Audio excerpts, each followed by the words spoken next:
नमस्कार, स्वागत है आप सभी का। मैं हूं आपके साथ सपना। शुरुआत करते हैं बुलेटिन की। छत्तीसगढ़ के नवा रायपुर का मुख्यमंत्री निवास आज एक खास मौके का साक्षी बना, जहां भारतीय जनता पार्टी की ओर से उत्कृष्ट सदस्यता सम्मान समारोह का आयोजन किया गया।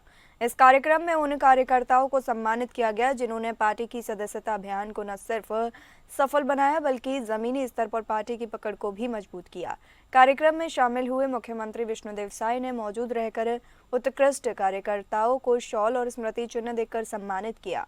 साथ ही उन्होंने इस अवसर पर कहा कि ये कार्यकर्ता ही पार्टी की असली ताकत है, जिनकी मेहनत से आज भाजपा घर घर तक पहुंच चुकी है।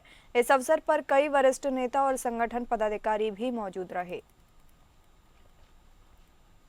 लक्ष्य से हम लोग ज्यादा यहाँ पर सदस्यता अभियान सदस्य हम लोग बनाए और सक्रिय सदस्य भी 65,000 हम लोग बनाए, जो कि लक्ष्य से ज्यादा हुआ। तो आज कई ऐसे हमारे कार्यकर्ता जो 3,000 और 3,000 से ज्यादा सदस्य बनाए, कोई 33-33 हजार तक भी सदस्य बनाए। तो ऐसे जो उत्कृष्ट काम के सदस्यता अभियान में उनका सम्मान का यहाँ पर एक कार्यक्रम था और सबको यहाँ पर सम्मान हम लोगों ने किया है। मैं पुनः आप लोगों के माध्यम से ऐसे हमारे सभी देवतुल्य कार्यकर्ता बंधुओं को मतलब शानदार इस सदस्यता अभियान को सफल करने के लिए बहुत बहुत बधाई शुभकामनाएं देता हूं। और अपने संगठन के महापर्व में आदरणीय राष्ट्रीय अध्यक्ष जी ने जो लक्ष्य दिया था सदस्यता का, प्राथमिक सदस्यता का, और पिछली सदस्यता 32 लाख से बढ़कर 60 लाख, उस लक्ष्य को पूरा किया, निश्चित समय में पूरा किया। उससे ज्यादा भी सदस्यता हुई। मुख्यमंत्री डॉक्टर मोहन यादव ने नागजिरी स्थित best life style corporation company में बहनों के साथ रक्षाबंधन मनाया। बहनों ने मुख्यमंत्री डॉक्टर मोहन यादव को राखी बांधी और मुख्यमंत्री भैया ने बहनों को उपहार भी दिए। यहां पर 1500 से अधिक बहनें कार्यरत हैं। इस कंपनी के द्वारा सभी उत्पाद अमेरिका को निर्यात किए जाते हैं।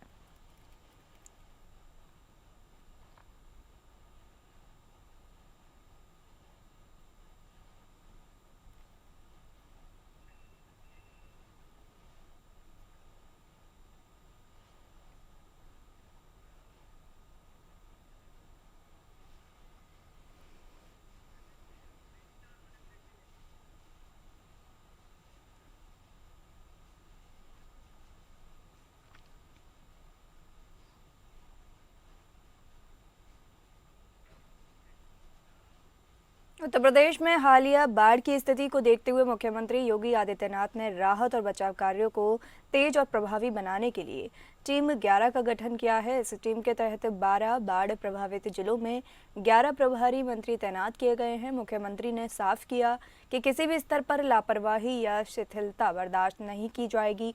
साथ ही सीएम योगी ने निर्देश दिए कि प्रभारी मंत्री तत्काल अपने अपने जिलों का दौरा करें, राहत शिविरों का निरीक्षण करें और सीधे प्रभावित परिवारों से संवाद स्थापित करें।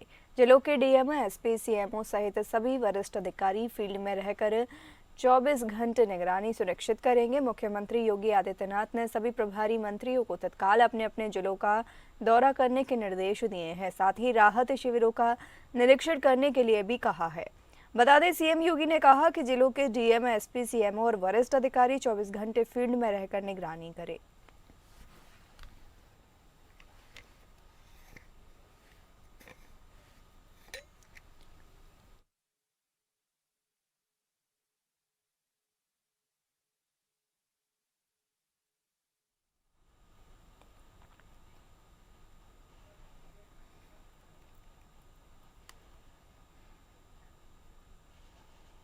यूपी के हमीरपुर जिले में यमुना और बेतवा नदी में आई बाढ़ ने जमकर कहर बरपाया। बाढ़ क्षेत्र का निरीक्षण और बाढ़ पीड़ितों से मिलने आज जल शक्ति मंत्री स्वतंत्र देव सिंह हेलीकॉप्टर से पुलिस परेड ग्राउंड हमीरपुर पहुंचे, जहां से कार द्वारा शहर के राजकीय डिग्री कॉलेज कुछेचा पहुंचे। महाविद्यालय को बाढ़ राहत शिविर बनाया गया है। यहां पर सैकड़ों बाढ़ पीड़ितों के रुकने की व्यवस्था प्रशासन द्वारा की गई है। जल शक्ति मंत्री ने बाढ़ राहत शिविर में पहुंचकर बाढ़ पीड़ितों की व्यवस्थाएं जांची और उनसे बातचीत की और बातचीत कर शासन द्वारा बाढ़ के दौरान की जा रही सुविधाओं का जायजा लिया। बाढ़ राहत शिविर में लगे कैंप में बाढ़ पीड़ितों को जल शक्ति मंत्री ने राहत सामग्री बांटी। इस दौरान बाढ़ राहत शिविर में रुके लोगों ने अपनी समस्याएं भी मंत्री के सामने रखी। निरीक्षण के दौरान जिला प्रशासन के अधिकारियों के साथ बाढ़ को लेकर समीक्षा की गई। जल शक्ति मंत्री ने कहा कि बाढ़ पीड़ितों को शासन द्वारा हर संभव मदद की जाएगी। किसी गरीब को, गांव गरीब किसान को जो भी बाढ़ से प्रभावित हैं, उनको किसी प्रकार का नुकसान न हो। यदि नुकसान हो तो उसकी भरपाई हो। सेकेंड, उनको शिविरों में व्यवस्था किया जाए, रुकने का, ठहरने का, और शिविर में गरम गरम भोजन की व्यवस्था, उनको भंडारा, और जो गांव में बचे हैं लोग उनको पैकेट की व्यवस्था। नंबर 3, पशुओं की चिंता करना चाहिए, और दोनों पशु के लिए भी डॉक्टर और भूसा की व्यवस्था, और गांव के लिए भी डॉक्टर, चिकित्सक भी, किसी प्रकार को गरीब को परेशानी न हो। जो बाढ़ से प्रभावित लोग हैं सभी को सुरक्षा व्यवस्था किया जाए और भोजन से लेकर सभी प्रकार की सामग्री उनको मुहैया करवाई। जम्मू कश्मीर के कुलगाम जिले के अखल देवसर इलाके में तीसरे दिन भी आतंकियों से मुठभेड़ जारी है। बता दें, आज तीसरे दिन एक और आतंकवादी मारा गया है। शनिवार को 2 आतंकी मारे गए थे। जानकारी के अनुसार सुरक्षा बलों ने कुलगाम जिले में शनिवार को लश्कर-ए-तैयबा के हारिस नजीर समेत 2 आतंकियों को मार गिराया। ये जिले में अखल के जंगल में छिपे थे। इसमें एक सैन्य अधिकारी के घायल होने की सूचना है। उन्हें श्रीनगर में सेना के 92 बेस अस्पताल में भर्ती कराया गया है। क्षेत्र में और आतंकवादियों के छिपे होने की आशंका के चलते सैन्य ऑपरेशन जारी है। शनिवार की रात गोलीबारी होती रही। पुलिस के एक अधिकारी ने 2 आतंकियों के मारे जाने की पुष्टि की है। ड्रोन से दोनों के शव जंगल में पड़े देखे गए हैं। हारिस को सुबह मार गिराया गया तो दूसरे आतंकी को दोपहर को ढेर कर दिया गया, जबकि तीसरे आतंकी को रविवार को मारा गया।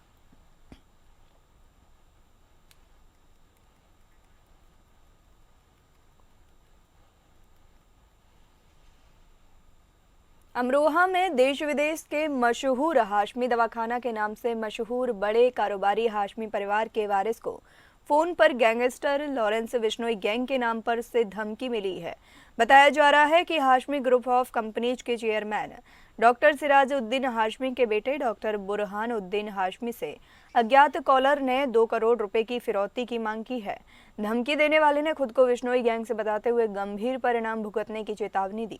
पूरा मामला अमरोहा नगर कोतवाली क्षेत्र के मोहल्ला मुल्लाना से जुड़ा हुआ है। धमकी भरा ऑडियो मोबाइल कैमरे में रिकॉर्ड किया गया है, जो अब सोशल मीडिया पर वायरल हो रहा है।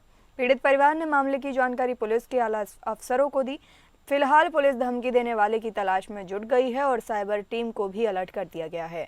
अमरोहा पुलिस की ओर से सीओ शक्ति सिंह ने जानकारी दी और बताया कि इस संबंध में मुकदमा दर्ज कर लिया गया है। हाशमी परिवार की सुरक्षा बढ़ा दी गई है। तूने FIR करवा दी, तू 1 महीना ले ले, 2 महीना ले ले, अगर हमारा पता भी लग जाए ना, तेरे को इतना सा भी पता लग जाए कि तेरे घर की रेकी कौन कर रहा है, उसका भी पता लग जाए ना, तो नाम बदल देना, बदमाशी छोड़ देंगे। हाँ, तो आप जो है मेरे फादर से बात कर लीजिए इस सिलसिले में, उनसे बात करा दूंगा मैं आपकी। दारा का छोटा भाई। जी भाई, तो आप भाई मुझे क्यों फोन कर रहे हैं या क्यों मैसेज कर रहे हैं इस तरीके से? भाई कोई दिक्कत नहीं है यार, तेरे से देख, मैं एक अंदर की बात बताऊं, तेरे से प्यार प्रेम से बोल रहा हूँ। मेरे को फिरौती चाहिए, 2 करोड़ रुपए की फिरौती चाहिए। उसके लिए मैं रेडी हूँ, चाहे मुझे कुछ भी करना पड़े, वो पैसे चाहिए भाई मेरे को। तो भाई मैंने जो है, क्या मतलब आप मुझे फोन क्यों कर रहे हैं? मैंने क्या ऐसा करा है जो आप मुझे मेरे साथ इस तरीके से बात कर रहे हैं? वो उस चीज को तो छोड़ दे, क्या किया क्या नहीं किया, तो वो उस बात तो मैं जाना ही नहीं चाहता। तो ये बता दे कि पैसे देने कि नहीं देने, उस चीज को बता मेरे को। तो मैं इस सिलसिले में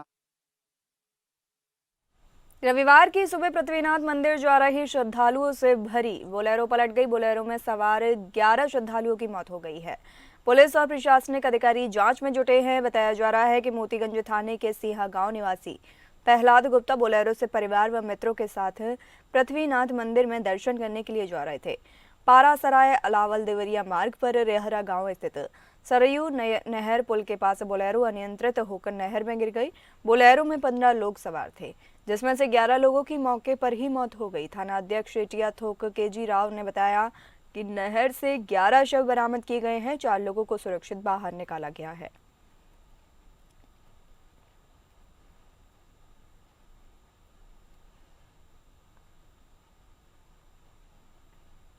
अमेठी के थाना भाले सुल्तान शहीद स्मारक क्षेत्र के अंतर्गत आने वाले भैदपुर और नवेदा गांव के समीप बाघ के हमले में 2 राहगीर गंभीर रूप से घायल हो गए। घटना के बाद पूरे क्षेत्र में दहशत का माहौल है। मिली जानकारी के अनुसार दोनों व्यक्ति अपने दैनिक कार्य से पैदल जा रहे थे कि तभी झाड़ियों से अचानक निकले बाघ ने उन पर हमला कर दिया। हमले में दोनों राहगीरों को गहरे जख्म आए हैं और मौके पर मौजूद ग्रामीणों ने शोर मचाकर किसी तरह बाघ को वहां से भगाया और घायल व्यक्तियों को तत्काल मुसाफिर खाना सामुदायिक स्वास्थ्य केंद्र पहुंचाया, जहां उनका उपचार किया जा रहा है। घटना की सूचना पाकर स्थानीय पुलिस और वन विभाग की टीम मौके पर पहुंचे। क्षेत्रीय वन अधिकारी ने बताया कि घटना की जानकारी की जा रही है और बाघ की मौजूदगी की पुष्टि के लिए ट्रैप कैमरे और गश्ती दल तैनात किए गए हैं।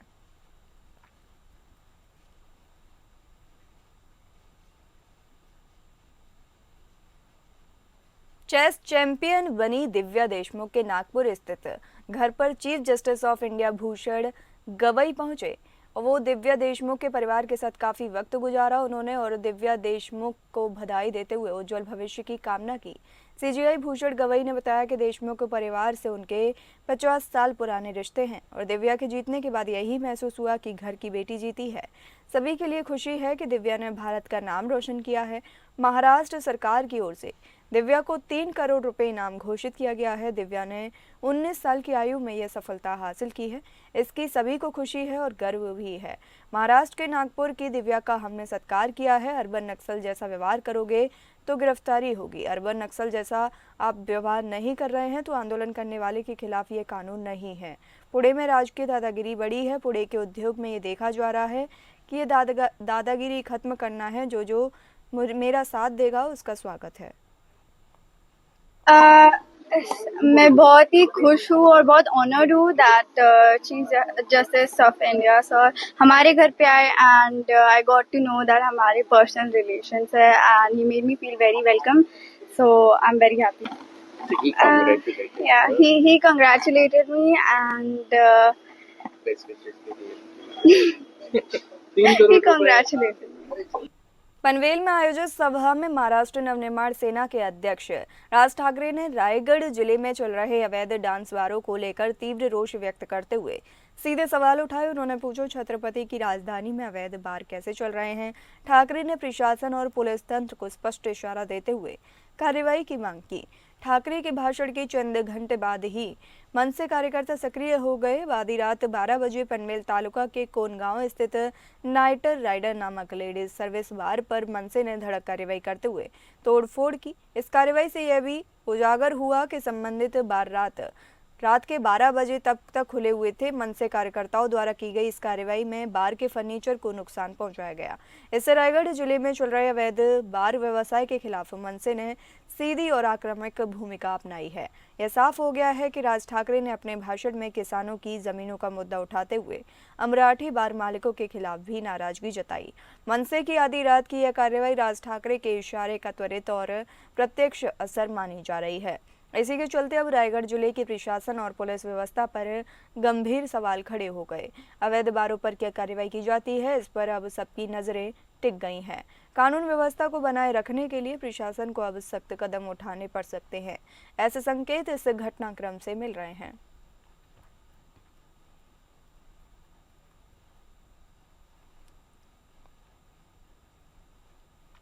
खबर देवरिया से है। ये जो घटना है वास्तव में दिल दहला देने वाली घटना है। बता दें, इसने समाज को झकझोर कर रख दिया है। इस घटना में जिस तरह से अंधविश्वास, लालच और आपसी रिश्तों का दुरुपयोग करके एक मासूम बच्चे की निर्मम हत्या की गई है, वो न केवल अमानवीय है बल्कि यह बताता है कि आज भी समाज के कुछ हिस्सों में अंधविश्वास किस कदर लोगों की सोच पर हावी है। जी हाँ, यह पूरी कहानी देवरिया जनपद के भलुअनी थाना क्षेत्र की है, जहां तंत्र मंत्र के अंधविश्वास में आकर 9 साल के मासूम आयुष गौड़ की बलि देने का सनसनीखेज मामला सामने आया। पुलिस ने शिकायत मिलने के बाद त्वरित कार्रवाई की और इस मामले में मासूम के फूफा इंद्रजीत गौड़, जो कि यूपी पुलिस का सिपाही है, उसके समेत 4 लोगों को गिरफ्तार किया है। इंद्रजीत की शादी 2024 में पटखोली गांव की शंभा से हुई थी। शादी के बाद उस पर देवी सवार होने की बात कही गई और झाड़ फूंक के लिए उसे ओझा के पास ले जाया गया, जहां नरबली की सलाह मिली। इसके बाद उसने अपने रिश्तेदार के लड़का आरुष का अपहरण कर रात में बगीचे में तांत्रिक क्रिया करते हुए गला रेत कर हत्या कर दी। शव को पहले दफनाया और बाद में निकालकर नदी में फेंक दिया। एसपी विक्रांत वीर ने बताया कि चारों आरोपी रिश्तेदार हैं और सभी ने अपना जुर्म कबूल कर लिया है। सभी को फिलहाल जेल भेजा गया है।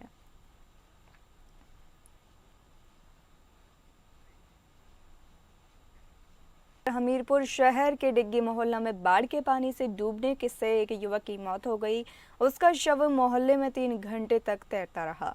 हाईवे पर तैनात पुलिस व पीआरडी जवान सहित लोगों की भीड़ उसका वीडियो बनाते रहे। नाराज परिजनों ने उसका शव नेशनल हाईवे पर बता दें रखकर जाम लगा दिया। इससे करीब 1 घंटे यातायात ठप रहा। हमीरपुर जिला मुख्यालय में कानपुर सागर हाईवे किनारे से लगा डिग्गी मोहल्ला बाढ़ के पानी से घिरा है।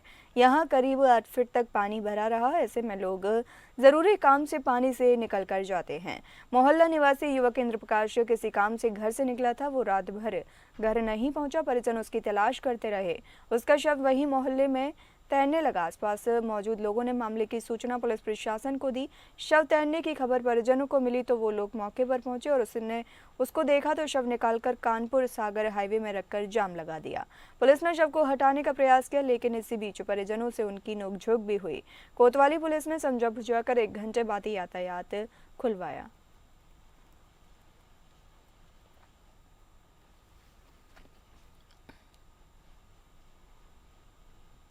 हरदोई शहर के कोतवाली क्षेत्र के कुंदौली गांव में उस समय सनसनी फैल गई जब शनिवार को गांव के बाहर एक बाग में युवक का शव संदिग्ध हालत में मिला।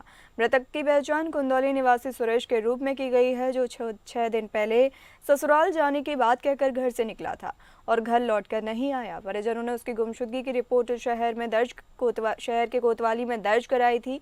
निर्माणाधीन बौद्ध विहार के पास स्थित आम के बाग में सुरेश का शव डिकम्पोज हालत में मिला। सिर पेड़ से रस्सी के सहारे लटका था, जबकि धड़ नीचे जमीन पर पड़ा मिला। शव की स्थिति ने आत्महत्या की बजाय हत्या की आशंका को बल दिया है। घटना की जानकारी मिलते ही गांव में अफरा तफरी मच गई। मौके पर पहुंची पुलिस ने शव को कब्जे में लेकर पोस्टमार्टम के लिए भेजा है। मृतक की पत्नी और परिजनों का रो रो कर बुरा हाल है।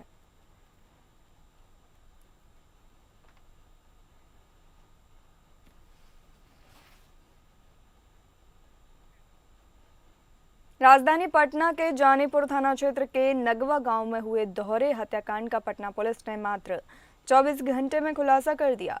मामला प्रेम प्रसंग का बताया जा रहा है और सरफरे आशिक ने अपने दोस्त के साथ मिलकर इस घटना को अंजाम दिया। इस दोहरे हत्याकांड में शामिल 2 आरोपियों को भी पुलिस ने गिरफ्तार किया है। वरिष्ठ पुलिस अधीक्षक पटना कार्तिक शर्मा ने बताया कि अभियुक्तों ने पहले से ही ये योजना बनाई थी और घटना के दिन पूर्व योजना को अंजाम देने के लिए घर से निकालकर बड़ी खगोल से केरोसिन तेल खरीदा और वहां से नगवा गांव स्थित लड़की के घर गया। उस समय घर में केवल लड़की और लड़का था। दरवाजा लड़की ने खोला था और उसके बाद आरोपी शुभम ने घर में घुसकर पहले लड़की का गला दबाकर उसकी हत्या कर दी। हत्या के बाद उसके बाद ईंट से मारकर लड़के की हत्या कर दी और केरोसिन तेल छिड़ककर दोनों को जला दिया।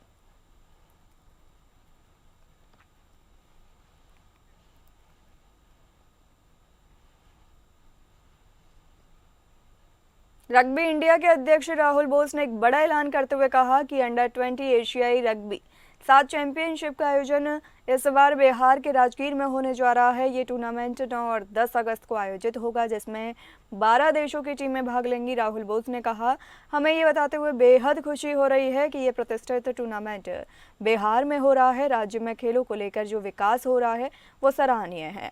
मुख्यमंत्री नीतीश कुमार के नेतृत्व में जिस तरह से स्पोर्ट्स इंफ्रास्ट्रक्चर को बढ़ावा दिया गया है वो काबिले तारीफ है। उन्होंने कहा कि राजगीर में बना नया स्टेडियम अंतर्राष्ट्रीय मानकों के अनुसार है, जहां खिलाड़ियों के लिए सभी जरूरी सुविधाएं उपलब्ध हैं। उन्होंने बिहार राज्य खेल प्राधिकरण का भी आभार जताया, जिसने इस आयोजन को सफल बनाने में अहम भूमिका निभाई है। राहुल बोस ने उम्मीद जताई कि ये टूर्नामेंट न सिर्फ रग्बी को बढ़ावा देगा बल्कि बिहार में खेलों के नए युग की शुरुआत भी करेगा। हमें बहुत खुशी है रग्बी इंडिया की ओर से कि इस बार अंडर-20 एशिया रग्बी सेवन्स चैंपियनशिप, जिसमें 12 देश भाग लेंगे, वो बिहार में होंगे। राजगीर में ये अगस्त 9 और 10 को हम ये प्रतियोगिता रखेंगे। सरकार ने जो खेल अकादमी यहाँ पे बनाया है, जो साधन है, जो स्टेडियम है, जो सपोर्ट इंफ्रास्ट्रक्चर है, it is clear that entire 360 degrees जो नीड्स है of an athlete have been met there. हम तहे दिल से आभार हैं बिहार स्टेट स्पोर्ट्स अथॉरिटी को, क्योंकि उन्होंने ये इनिशिएटिव सजेस्ट किया था। हमने उनसे बातचीत पहले शुरू की, उसके बाद ऑब्वियसली बिहार सरकार has lent all it's support. So once again our deep heartfelt thanks to the support for the sport of rugby from BSSA. So I hope to see all of you there August 9th and 10th for the Asia Rugby Sevens Under 20 competition. फिलहाल इस bulletin में इतना ही। नमस्कार।